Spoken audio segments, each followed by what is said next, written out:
24। नमस्कार viewers, Gwalior news 24 में आप सभी का स्वागत है।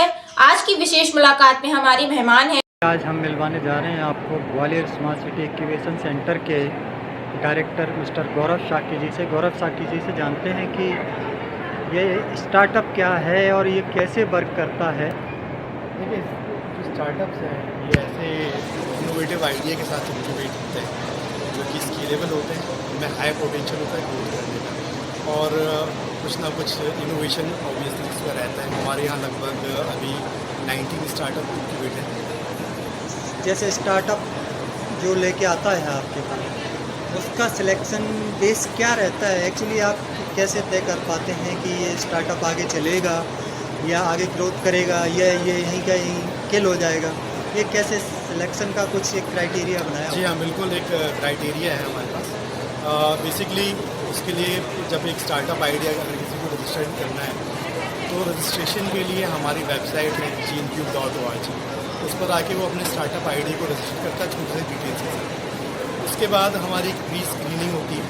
प्री स्क्रीनिंग में हम स्टार्टअप आइडिया की एक पिच डेक के थ्रू उसको देखते हैं, असेस करते हैं कि स्टार्टअप आइडिया क्या है। देन फाइनली एक हमारी एक gncube की स्क्रीनिंग कमेटी है। इसमें अलग अलग फील्ड के जो एक्सपर्ट्स हैं स्क्रीनिंग कमेटी में होते हैं, जो कि इंडिविजुअली अपनी राय देते हैं स्टार्टअप के आइडिया को सुनने के बाद इस स्टार्टअप आइडिया में पोटेंशियल है कि नहीं, क्योंकि ये सारी अपनी अपनी फील्ड के एक्सपर्ट हैं। कोई स्टार्टअप एक्सपर्ट है, कोई और किसी फील्ड का एक्सपर्ट है जो कि स्टार्टअप से कहीं ना कहीं जुड़े होते हैं इस कल्चर से, तो वो उसको एसेस करते हैं और उनके जो रिमार्क्स होते हैं उनके अकॉर्डिंग हम उनको यहाँ इन्फॉर्मेशन देते हैं। ऐसे लगभग कितने लोगों की टीम काम करती है एक स्टार्टअप को ग्रो अप करने के लिए? देखिए, राइट नाउ हमारे पास जो gncube में जो हमारी स्क्रीनिंग कमेटी की अगर मैं बात करूँ तो लगभग हमारी 8 से 9 लोगों की स्क्रीनिंग कमेटी है। इसके अलावा जो हमारी इंक्यूबेशन में मैनेजमेंट के ये जितने लोग हैं, हमारे जितने रिसोर्सेज हैं, उसमें मुझको मिलाकर 5 रिसोर्सेज हैं जो कि यहाँ पर स्टार्टअप के सपोर्ट के लिए काम करते हैं। हमारे पास लगभग 100+ मेंटोर्स जो हमारे साथ ऑनबोर्डेड हैं, जो कि स्टार्टअप को समय समय पर गाइडेंस प्रोवाइड करते हैं। साथ ही साथ काफ़ी सारे ऐसे पार्टनर्स हैं जिनकी सर्विसेज स्टार्टअप को फ्री ऑफ कॉस्ट मिलती है, जिससे वो अपने स्टार्टअप में आगे बढ़ सकते हैं। कोई कैंडिडेट अगर आपके पास स्टार्टअप स्कीम लेकर के आता है तो वो किस रूप में आपको किस फॉर्मेट में आपको देता है या किस फॉर्मेट में आप लोग एक्सेप्ट करते हैं? कि आप उसको एक प्रेजेंटेशन बनाना पड़ता है अपने स्टार्टअप आइडिया। उस प्रेजेंटेशन में वो बताता है कि वो किस प्रॉब्लम को उसका सोल्यूशन दे रहा है, उसका प्रोडक्ट या उसकी सर्विस किस तरह की है, उसमें क्या यूनिक, उसकी USP क्या है, इस तरह से वो यूनिक है।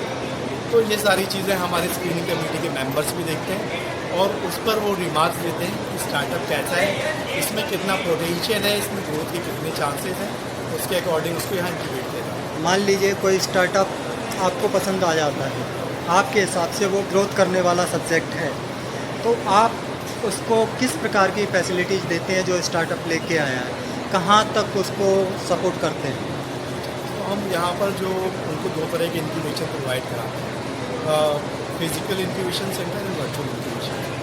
जनरली जो फिजिकल इंक्यूबेशन सेंटर होता है उसमें हम उनको कोवर्किंग स्पेस, मेंटरशिप, हमारे जो पार्टनर्स ऑनबोर्डेड हैं उनकी सर्विसेज और काफ़ी सारे हम इवेंट्स यहाँ ऑर्गेनाइज करते हैं तो उनको सपोर्ट हो जाए। उनको IT रिगार्डिंग किसी मेंटरशिप की रिक्वायरमेंट है, कोई प्रोडक्ट डेवलप करने से लेकर उनको मार्केटिंग किस तरह से उसको सेल्स में जाना है, किस तरह से उसकी ब्रांडिंग करना है, किस तरह से हायरिंग करना है, तो जितने भी एक एक्सपेक्ट्स होते हैं एक कंपनी के, तो ये किस तरह से आगे बढ़ना है, किस तरह से आगे बढ़ाना है किसी को। बैंकिंग वगैरह में अपना इंक्यूबेशन सेंटर कितना सपोर्ट करता है? देखिए, हम अलग अलग जो भारत की सरकार के द्वारा बहुत सारी फंडिंग सपोर्ट्स स्टार्टअप्स को प्रोवाइड की जाते हैं। इसमें सीड फंड एक ऐसा ही ऐसा जैसे एक फंडिंग सपोर्ट है, तो हम उनको गाइड करते हैं कि कहाँ कहाँ वो अप्लाई कर सकते हैं, क्या क्या एलिजिबिलिटी क्राइटेरिया है, क्या क्या डॉक्यूमेंटेशन उनके होने चाहिए ताकि वो उस फंड को के लिए अप्लाई कर सकें।